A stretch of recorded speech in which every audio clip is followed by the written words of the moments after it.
saya koar-koar, malahan saya disomasi karena saya dianggap pencemaran nama baik si tersangka HS.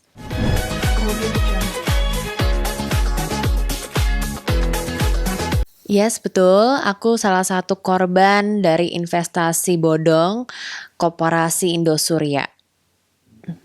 Bisa diceritakan awal mulai tertarik dengan investasi tersebut gimana Kak? Awal mulanya tuh awal mulanya jadi gini ceritanya. Aku kan selalu taruh uang aku kupercayakan kepada mama. Jadi sebenarnya aku juga kurang tahu menahu bahwa mama itu menaruh uangnya di Indosurya. Kenapa mama taruh uangnya di Koperasi Indosurya? Karena banyak teman-temannya yang sukses menaruh uangnya juga di situ. Toh juga memang kan Koperasi Simpan Pinjam Indosurya ini sudah ada selama hampir 20 tahun gitu. Jadi mama ya percaya aja karena teman-teman pada taruh di situ gitu loh. Dan as you guys know juga kalau misalnya kalian jalan di Sudirman itu ada gedungnya tinggi-tinggi ya kan, dan bukan hanya Koperasi Simpan Pinjam Indosurya tapi kan banyak Indosurya yang lain gitu. Jadi kan kita berpikirannya oh ini kan satu company ya bagus lah gitu. Nah pas sadar mengalami penipuan, korban lain bagaimana Kak? Saat yang dialami gitu, kerugian yang dialami. Buat aku pribadi atau korban lain nih?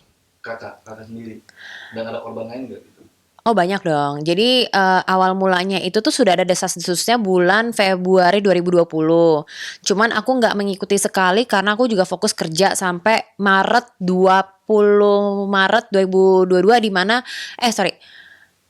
pada saat aku tahu itu tuh sekitar Februari 2020, tapi aku nggak ikutin banget karena full kerja banget kan. Jadi aku harus konsen kerja sampai tanggal around 22 Maret 2020 di saat kita lockdown. Aku di Bali, aku jadi fokus akan masalah ini gitu loh. Jadi aku sempat bertanya juga di Instagram story aku, is anyone knows about this Koperasi Indosurya gitu, dan banyak banget yang ngehubungin aku, termasuk karyawan-karyawannya yang di PHK sebelah pihak, kurang lebih ada 1.000 orang. Mereka meminta bantuan, tidak ada siapapun yang membantu mereka, dan pada saat itu juga aku belum bisa speak up karena masih banyak hal yang aku harus tahu dulu nih gitu. Takutnya kalau saya sembarangan ngomong kan jadi bermasalah ke diri aku sendiri gitu. Jadi aku cari-cari tahu dulu sampai akhirnya aku ikutin cara biasa gitu. Dan ketemulah banyak banget ternyata korban-korbannya, dan total korbannya itu yang setahu aku pada saat itu 4.000 orang, tapi ternyata kan sekarang ada 6.000 orang gitu. Berarti ada yang mengajak Kakak gitu untuk ikut investasi tersebut gitu? Sorry? Ada yang mengajak apa gimana Kak untuk investasi tersebut? Aku sendiri tidak tahu, itu lebih ke mama. Tapi kan itu uang aku, mama yang menginvestasikan uang itu. Tapi mama tuh cuma bilang ini deposito. Jadi mereka tuh selalu bilangnya tuh Koperasi Simpan Pinjam Indosurya ini seperti bank, deposito gitu. Jadi mama, papa dan aku taunya adalah deposito gitu. Nah sekarang tanggung jawab dari pengelola udah ada belum Kak? Tanggung jawab dari pengelolanya dari awal mereka mau berdamai, di mana mereka mau mengembalikan uang kita 50%. Beberapa kali ditawarin aset, tapi asetnya itu misalnya nih asetnya itu 1M gitu ya. Kita harus tambah lagi 1M untuk mendapatkan aset itu. Jadi kita harus keluarin duit lagi. Di mana aset tersebut itu sudah di markup sama mereka. Karena kan kita juga ngecek nilai pasarnya juga ya gitu. Ya, to be honest, aku nggak mau keluarin duit lagi lah ke perusahaan yang kita tidak bisa percaya gitu. Tapi Kakak udah melaporkan belum? Kita sudah laporin, malahan pengacara kita Alvin Lim dimasukkan penjara dengan diungkit mungkin masa lalunya dia masuk penjara dan divonis selama 4 tahun. Aneh dong, kayak Alvin Lim mungkin hanya merugikan berapa juta ya, 6 juta kalau nggak salah. Yang ini triliunan bebas gitu. Dengan alasan itu Kak? Iya. Gitu. Iya. Gitu. Mungkin bisa dibaca juga di media cetak yang lainnya atau enggak di Instagramnya LQ Law Firm, di mana anaknya Alvin Lim, Kate, sudah menjelaskan permasalahannya. Kalau aku pribadi kurang tahu jelas permasalahannya, cuman yang saya tahu dan saya percayai lawyer satu-satunya yang berani bersuara hanyalah Alvin Lim, yang akhirnya dia dimasukkan ke penjara Tapi, supaya dia bungkam gitu. tapi sekarang kakak terkesan diam gitu. Kenapa? Kayak nggak berani speak up lagi, terkesan diam soal investasi tersebut. Aku Mm. diam gimana nih? Ke media gitu, ke publik. Jadi kayak kesannya kayak diam gitu, kayak nggak ada masalah dengan investasi tersebut gitu. Sekarang Pas pengacara kakak dimasukin ke sel gitu kak. terkesannya diam. Mm-mm. Ya maksudnya pada saat kasus ini terjadi gitu kan dari Kak Patricknya sendiri Reaksinya gitu. reaksinya seperti apa gitu Kak? Oke, ini kita ngomongin 2020 apa 2023 nih? Pas 2023 ini kak. Pada saat 2023 ini aku tuh tidak diam sebenarnya. Aku tuh karena terlalu sibuk dengan pekerjaan aku dan aku harus fokus dengan setiap pekerjaan aku. Jadi ya ini kan keputusannya tuh masih lama ya. Sampai akhirnya ada keputusan yang minggu lalu aku dikasih tahu sama teman aku si Jeff, salah satu korbannya juga. Pat, lu punya waktu nggak? Tolong datang. Oh, gue ada waktu, gue langsung datang gitu. Jadi waktu itu aku juga pernah ikutan demo juga. Setiap kali aku ada waktu, aku akan selalu datang gitu. Jadi aku tidak diam, tapi bukan aku yang diam, media yang diam. Gitu. Kita mah juga minta bantuan sebenarnya, tapi kok banyak banget loh media pada diam. Kalau misalnya ikutin instastory aku, juga pasti tahu. Gitu. Terakhir kak, kalau uang yang ditanamkan di investasi tersebut tidak kembali, apa yang kakak lakukan itu? Langkah selanjutnya itu seperti apa Kak? Yang akan ditempuh selanjutnya? Kalau aku pribadi, saya sudah mengikhlaskan uang saya 1,7 M itu tidak balik. Yang saya mau sekarang, kenapa saya masih pergi ke pengadilan? Buang-buang waktu kan? Buang-buang energi saya kan? Buang waktu saya, buang energi. Buat apa sih? Karena aku ngerasa ini penting sekali untuk generasi kedepannya. Saya nggak mau nanti anak saya tinggal dan hidup di Indonesia mendapatkan hukum seperti ini, di mana orang yang bersalah dikeluarkan, orang yang benar dimasukkan penjara. Lebih ke pesan moralnya aja sih, gitu. Jadi apa ya, saya udah cukup depresi pada saat tahun 2020 tahu uang saya itu uang untuk membeli rumah itu hilang begitu saja dan orang tersebut yang mengambil uang saya atau nggak perusahaan itu mereka malah mengancam saya untuk diam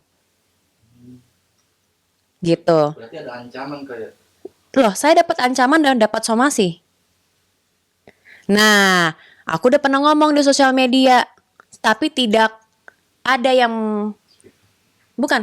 Aku sudah sharing di sosial media, tapi tidak ada yang aware. Nggak ada yang respon gitu ya? Nggak ada yang respon. Kenapa? Karena dia juga punya kekuatan. Tiba-tiba media hilang yang mengangkat berita-berita saya. Gitu. Tapi sejauh ini kalau misalkan Kakak lihat dari penggunaan-penggunaan yang lainnya itu ada nggak sih yang maksudnya mendapatkan ancaman yang serupa? Kayak kakak gitu. Beberapa ada. Ada dan mereka disetel setengah.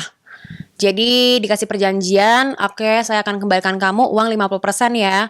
Tapi setelah saya kembalikan kamu diam, gak usah berkoar-koar lagi gitu. Tapi benar uang tersebut dikembalikan ke 50%. Beberapa ada. Beberapa ada.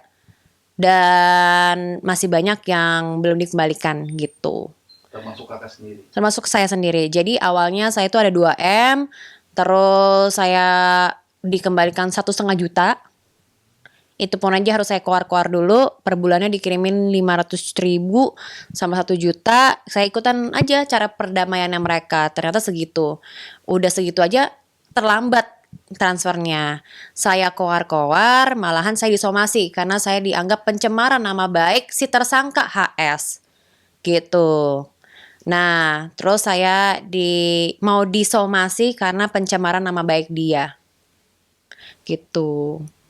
Terus ya dia bilang, ya udah saya mau kembaliin, saya mau membantu mengembalikan. Tapi kamu juga harus diam lah, something like that gitu. Jadi Saya sempat dibalikin 300 juta, tapi kan belum sampai setengah, belum sampai 1 M. Itu Saya berhak gak untuk berbicara? Berhak, karena dia sendiri setiap janji yang dia berikan, dia tidak pernah penuhi. Gitu. Dan ini 1,7 juta, 1,7 M itu adalah hak saya, adalah uang kerja keras saya pun membayar pajak. Gitu. berarti untuk yang 300 juta itu dikembalikan itu kapan itu kayak Pak? Itu bulan 2021. 2021 berarti. Lama berarti. Yes. Gitu. Tapi belum ada pernyataan lagi dari mereka. Belum. Cuman konon katanya sih mau dikembalikan, cuman udah berapa kali dibikin janji. Gitu, karena undang-undangnya agak lucu sih, jadi aku juga kurang ngerti gimana. Ya puji Tuhan dari Pak siapa sih Nek? Bapak siapa ya, Pak Mahfud atau siapa sih? Mahfud MD. Hah? Mahfud MD. Ya maksudnya sama Pak Mahfud MD sudah apa ya? Dia waktu itu udah bikin video sih. Kayak dia tuh mau revisi undang-undang koperasi gitu. Kan aneh gitu loh, masa yang kayak gini dibebaskan gitu. Terakhir Kak, berarti harapan kakak ke depannya nih undang-undang tersebut gimana Kak? Harapan aku sih lebih kepada setiap orang. Bentar. Harapan gue itu lebih kepada